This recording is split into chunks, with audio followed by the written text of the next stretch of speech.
aja were were aja were were aja were were aja were were aja were were aja were were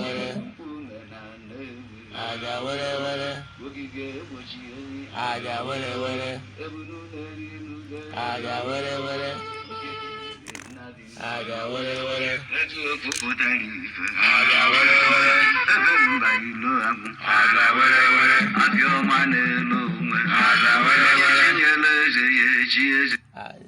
were ụmụ Igbo ndị ọma na-ege ntị, ekelekwa m ụnụ. Obi m ụsọ aṅụrị n'ụbọchị taa, as you can see. Wee na ọnọkọ anyị ụgbọkọ anyị nke ụbọchị taa, asị nka m welu egwu Angus, Ajọfịa, great masquerade of Anedo people, Nnewi people. Nnukwu mmadụ Angus, ekene m gị. Aka m bụkwa onye nke gị, Ugochi tubelu Oraifite, Nwa Anedo, Nwa Adama, anyị na-akpụ alụ. Ihe enyi maka ịbịa n'ụbọchị taata bụ maka aja, maka aja. Mana bifo nkọwa masara aja, ka nkọwagoro ụnụ ụfọdụ ihe dịka ụnụ si marago na mgbasa ozi m. Ana m ala ka isi n'ihe mmadụ ma wee banye n'ihe mmadụ amaghị. Ka m bidorogoro maka ndị ụka ọbịa, ndị bịara na-agwa ụnụ achụzi n'aja,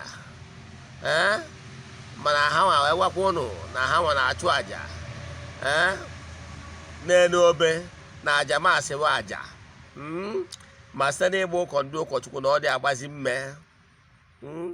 Wee kọwalụghị masalụ etu ndị mishọnarị si wee bịa n'Igbo. 1804 mgbe ndị mishọnarị bịara n'Igbo, ha bịara ka ha bịa tọgha ndị be anyị, mana ha sọsidịghị mgbe ha bịara na-ekwusa ozi ọma gbasalụ ozi ọma ndị Gentile, na-ekwu maka onye a na-akpọ Jizọs.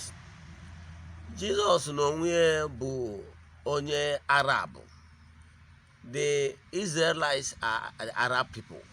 That is the truth. Ihe kpatara ha ji wee na-agba European League bụ na ha na ndị neighboring countries ha like Egypt and rest of them a na-ebi n'udo. Ha enweghị ike ije gbama home and away n'obodo ndị ilo ha. Ha wee apply ya wee sosie ndị UEFA Europe wee na-agba bọọlụ.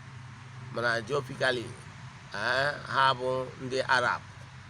So Jizọs a na-ekwu okwu ya bụ ọ bụrụ na o nwere onye dịka ya na onye Arab, Israelites from Arab people that are not even white. So mana ya ji wee kwube maka ya mgbe ha bịa na-agbasa ozi ọnwụ ji wee bịa maka ozi ndị Gentile. Ekwugo m maka ya Gentile. Gịnị bụ ndị Gentile? Ọ ndị Europe, ndị amaghị Chukwu, ọ ha ga na-akpọ ndị Gentile. Then ndị the Jewish people enidri ya kpatara ije na ndị Jew na ha nwere maka ka na-epreach maka Judaism. Gịnị bụ Judaism? Judaism believe na ịchụ aja. Ha na-achụ aja ma ruo taa.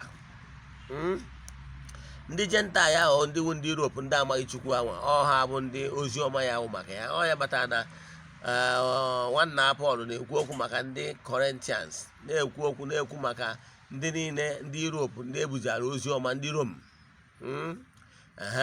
Mana anyị bụ ndị Afrịka na anyị maburu Chukwu, anyị nweburu Chukwu na-arọ Chukwu. Ndị Igbo maara Chukwu batara iji aba Chukwu Ebuka, Chukwu Emeka, Chukwu nwe ndụ, Ifeọma Chukwu. So anyị nweburu amaburu Chukwu bifo ha bịa. Ọ bụrụ ha lesịrị anyị egwu ịmarụ Chineke, mana ha bịaziri wee weruzie nke ha wee superimpose anyị, n'ụdị ka ọ bụrụ na ha wetara anyị ma Chukwu. Ọ bụrụ eziokwu, Africans ma bụ Chu na-ekwu Chukwu okike abịama. My father gwara m oge akụkọ history gbasara oge ndị ụka ọbịa bịa na 1804 mgbe ha bịalụ bịacha ndị Portuguese wụ ndị butere ihe na ndị Irish people. Ọ ha bụ ndị zibia missionary journey na Nigeria, mana ha bịara ha felụlụ, ha wee nachigha azụ je kpagharịa nkata ha ọjọọ ọzọ wee bịazie. Mgbe ha bịaziri, ha wee frontụọ ndị Anglican, wee frontụọ Ajay Crowder, nwanne ndị Catholic, ndị ụka ọbịa wee frontụọ Bishop Shanahan.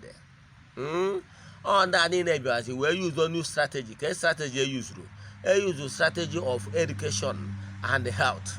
Use ndị a na-akpọ ndị Caritas, ha bịagasị ewerụcha ihe onyinye dị iche iche, akwa eyiri eyi na nri dị iche iche. Ndị Caritas, ndị wu ndị mgbe ochie, emere m history ihe gbasara ihe ọfụma, nwee research. Ha na-abịa mgbe ahụ na-ekegasị ndị mmadụ akwa dị iche iche. Ndị nna nna anyị ha enwere akwa, ha tinye ha akwa, na-ekegasị nri mgbe ahụ wee were nerite obi ndị nna nna anyị ha. Mgbe ahụ a gwara m ọ ya pụtara na Ichie na early missionaries ihe ha na-alụ ọgwụ school and ụlọ ọgwụ. Jee n'obodo unu dị iche iche, ụlọ ọgwụ na ụlọ akwụkwọ ị ga-afụ ebe a bụ nke ndị missionary n'ugbo. Ịma dị strategy. Nna m kọwara m sị na etu ha si eme mgbe ahụ bụ ha bịa gwụ ndị okenye anyị, ọ bụrụ ha ebu ha ekwurezi maka nkụzi ndị ụka Gentile nke onye nwoke onye Gentile na-agbasa. Mba, ha eburozie n'ụzọ. Ihe ha bụ weziri ụzọ bụ unu na-ahapụ ụmụ ụnụ ka ha bịa mara ka esi agụ, ka esi ede, ka ha wee mara ka a ga-esi wee na-anapụta ndị osi anyarị ndị na-achị Naijiria mgbe ahụ okwu. Ifuna strategy ha ji bịa. Nne na nna anyị atụ ọfụ obi aṅụrị wee tupu ụmụ ha ka ha jee gụwa nwee mmụta. Mgbe ha bịaziri na mmụta, ha fọsụzie gị iwu na iwu na ịbịacha akwụkwọ olu ụbọchị ụka, ha sị unu ya abịa ụka. Ịbịacha ụka dụtakwa na enwere onye a na-akpọ katikist, onye na-ekuzi katikizm. Katikist a ga-eso wee bịa. Ọ bịaruo mgbe ahụ ọ jụba gị ajụba ụbọchị Mọnde, kedụ ndị bịara ụka ụbọchị ụka, kedu ihe e kwuru n'okwu Chukwu. Ọ bụrụ na ị kwutere ihe eji wee gụọ ihe ọgụgụ ụbọchị ahụ, apịa gị ịtarị. Wee na-emezi mgbe ndị nna anyị ha bikọ ka a ghara ịda apịa ha ịtarị ụbọchị Mọnde, ha abịazie ụka. Ha abịazie ụka, ha ebe egebezie okwu Chukwu a na-ekwu. Okwu Chukwu a na-agwazi ha nna gị gbuoru chi ya anụ gaa tana, o dịghị ozi ma ọ bụ gbuo anụ o gburu mmụọ gaa tana. Ụmụazị anyị wee bido nupụwa isi, nupụwere ndị nna nna ha isi. Ọnya batara eji wee nwee disconnection. Enwere ọdị proper handover like nke mere n'ebe nna m nọ. Nnukwu nna m onye nọrọ m ụwa bụ dibịa. Dibịa mkpọrọ gị herbalist. Mgbe ọ na-achị bifo ọnwụọ, o were ọfịa wee nye nna m n'aka. Nna m dị ụtọ na ọ na-eje ụka, ọ gụcha standard 6 mgbe e nwere mgbe ahụ. So n'ihe a na-akụziri n'ụlọ ụka, ihe ọ na-amụta n'ụlọ ụka ma ridizie na obidozi mewezi isi ike. Ọ dị ekwezi ihe niile nna ya na-akọwara ya, nke na nna ya nyere ya ọfọ mgbe ọ na-achị nwere were ọfọ ya nye owe were ọfọ aje mafuo. Nna m ji ọnụ ya wee gwa m nka wee sị na o nwere mgbe ya nọkọtazi ọ dịkwa ya ka ọfọ nwere ike imechi ya nyebe ya nsogbu. Ya wee na-regret nwaanyị ya ji mafuo ọfọ instead ka ya were ọfọ adebekwa. At least o nwezie mgbe ụmụazị tolitere ma ọ bụ na o nwere reason for that ọfọ ka ewepụtakwa instead of ime ya ntufu. Ọ sị m na ejetiri ebe ya tụfuru ọfọ ọnwụ na ọfọ a na-amụga ọkụ na ebe ahụ. Ọfọ anyị dokwana nso tupu obicha ndị ya. Mgbe m gwa na onwe m mgbe o bidozi, mgbe ọ nwụziri obido nye m nso dịka dị ọbara nọ na ngwuru. Ejikwa nwachi nya ọfọ, nya ọkụ ọfọ so na ọfọ ndị alụ ọrụ, wachikwa ọfọ nna nna m ha nke e nyere nna m nke o tufuru. Ihe nna-achị kọwara gị bụ mgbe ndị ụka ọbịa jizi aghụghọ ka a kụziere ụmụaka be anyị usoro akwụkwọ, ka esi agụ, ka esi ede, ka esi anapụta ndị anyarị okwu. Ha bidozie mee introduce ihe a kpọrọ moral instruction. Ịdọta oge ị gụrụ akwụkwọ ị ga-ama maka ya. Abịajo mgbe a na-akụziri ha na onye nwa m butere ozi ọma, onye nwa ji wee nwụọ maka ihe njọ ha, onye nwa ji wee mee nkewa.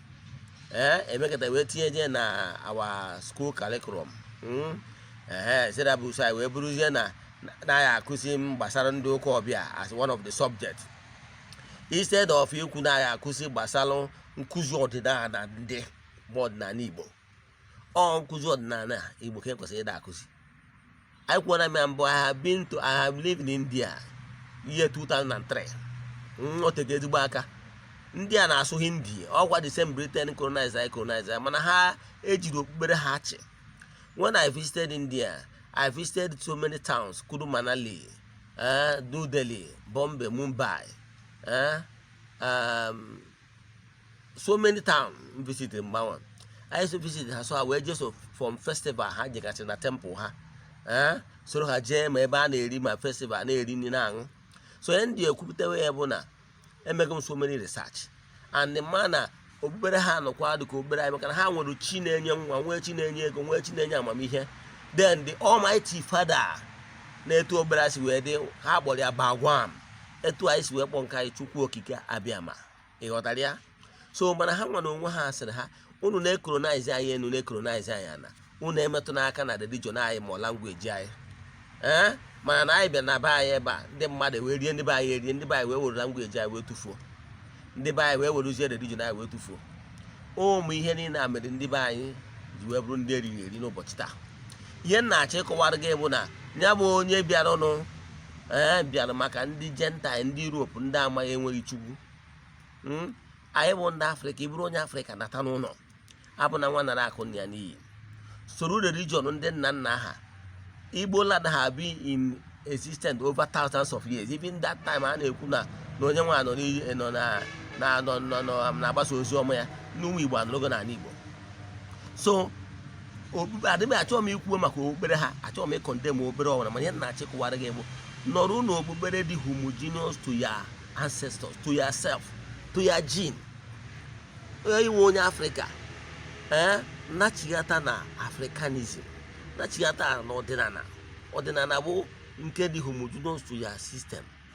Your forefathers, from your thousands of them from your mother side, from thousands of them from your mother side, that all passed the same process. Ịmụrụ inwego Chineke na Abraham, inwegochi na inwego ndị nọ na mba nọ na mmụọ na ayọtara gị ayọ. Mana mgbe ị bịaziri go against their line and their teaching, eburuzie nwe ose aka, onwe ọzọ onye na-ayọtara gị ayọ na mmụọ. Mana ịkwụrụkwa na ọdịnala anwa ndị nna nna ha nọ, they help to intercede for you. They help to push your aja. Na-asị na o nwere mmadụ ka o nwere ego. Inwe ndị na-ekwuru gị na mmụọ ha ga na-epuchu ya aja, ha ga na-asị na onye nke a bụ onye nke anyị.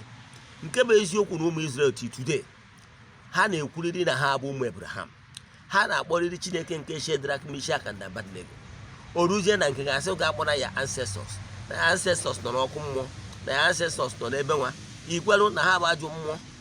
Mana the same person a ga-asịkwa gị kpọọ ancestors nke mgbe ọ ya na-akpọ litany, ọgbọwa ndị Gentile niile sị na ha niile bụ ndị nsọ n'eluigwe, ma sị na ancestors ha nọrọ n'eluigwe. Ndị Igbo ndị eriri eri chigata nata nnụnụ. Ụfọdụ asị na anọ n'omenala na-arị ewuzi n'ụka na-ewi. Onye gwara gị chigata nwanne m, ana m achọ ịgwa gị na ihe ahụ ị na-efe ilu, ihe ụfọdụ ihe ji esiri gị ike bikos ndị ka na-enwe obi na-abụ ifere ụfọdụ n'ime ụlọ obi ha esiri ike n'ọdịnala. Ụfọdụ ajụwa gị ọha mee ritual ọkwa nwere onye need percussion bikos na common ịchụ aja.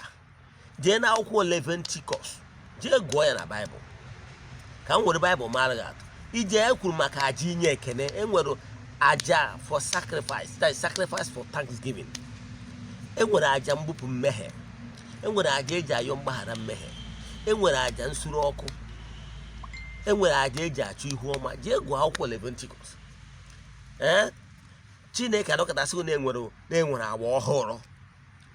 Agba ochie bụ original ọdịnala. Go and read it from the Genesis to Numbers. All complete ọdịnala Igbo, because who they organize a sacrifice, who they organize na na-eji ajụ ese. Enwere ndị amụma, even na na mba Oraifite, enwere mgbe echi, enwere mgbe ndị na-eji akwa amụma. Ndị ya hapụta ha si ndị obodo na ọnwa nke asatọ n'ọnwa 2021 na ihe dị etu a ya eme. Okwuche amụma ahụ etu a ka ọ ga-esi mee. Enwere n'ala Igbo a na ụmụnna m aka nwere famili na-akụnyewa amụma. Ihe na-achọ ịkọwara gị bụ na ụmụ ihe niile anwa dịbụnụ dị n'ọdịnala Igbo, mana abazie sị gị na ha abazie duto na ndị ụka ndị Gentile, ndị ụka ọbịa chọrọ ịsmọgụ slavery in modern way ka ha wee nwee ike wee propagate oriri ha chọrọ iri ndị Afrịka. Ime ihe ha mere, ha wee mee introduce New Testament. New Testament is a scam. Na New Testament a ka ha smọgụrụ ihe niile. Chineke ọ na-agbanwe agbanwe? Kedu ihe butere New Old Testament? Kedu ihe kpatara eji wee weta New Testament wee mee superimpose na Old Testament? Ọ ka e wee smọgụlụọ in the teachings of man. Is a pure scam. Don't allow anybody to erie. New Testament is a scam. Ọ ka ebe a ka a na wee smọgụlụọ so many things, because ị gụọ Old Testament, ọ ga-agwa gị na nwatakịrị ga-asọpụrụ okenye. Ọ ga-akọwara ihe niile dị n'ọdịnala. Ife adịgụcha Old Testament enwe aṅụrị. Anọkọta asị na enwere New Testament ka e wee superimpose ebe a ka esi wee smọgụlụọ ndị ụka ọbịa wee smọgụlụọ so many things. Ụmụazị ndị Igbo natanụ nwanne chụba aja. Agwa m ndị mmadụ, ọ bụrụ na na-agbachala gị afa ma ọ na o nwere ibe na-alụrụ gị ọrụ lụchala gị ọrụ gbachala gị afa wee gụsịara gị ihe ndị ị ga-eme. Ọ bụrụ na ị nwere ego iji eme ya, ihe ị ga-eme ịgbara nkịtị ihe mmụọ achọrọ ọ bụ negligence, mmadụ idebe ahụ na kekwara ihe a ga-eme. Ihe dị important wụ consistency. Ihe ị ga-eme wụ na-achụ àjà. Ọ bụrụ na ebe ị nọ na ịma achụwo àjà n'onwe gị, nwee dibịa na-achụrụ gị àjà, na-achụrụ gị àjà, ọ chụọrụ gị àjà mbupụ mmehie, ọ chụọrụ gị àjà ihu ọma. Nwanne ị na-achụ àjà, ịchụgide àjà fụ na ụzọ gị ga-emepe. Ịgbaji na nkịtị na ọ gbara nkịtị kwere ekwe, ịgba nkịtị ma na that old their condition dị very challenging, na ị ka chọrọ ka ọ continue. Mana mgbe ị bidoro chụba àjà, na-achụ àjà, ị na-achụrụ mmụọ àjà, mmụọ eme gịnị? Enwe ike mezuoro ihe na ya. Aka m bụkwa onye nke gị, Ugochi tubelu. Ị ga-eji afa chọta m na Facebook, ka m kpọọ phone nọmba m ị ga-eji wee sendere m ajụjụ ọbụla ị nwere gbasara ọdịnala Igbo, maọbụ ajụjụ ọbụla ị nwere gbasara ihe ihe nkọwara, maọbụ na ị chọrọ ka a gbaara gị afa. Anyị na-agba afa miri emi, anyị na-agba ụzọ afa niile. Agbachara gị afa, agba afa miri emi, mara ihe bụ nsogbu gị, wee mara etu a ga-esi nyere gị bụ onye ukwu gba aka. Phone nọmba m bụ 0805 78 37 672. Ugochi tubelu, Oraifite.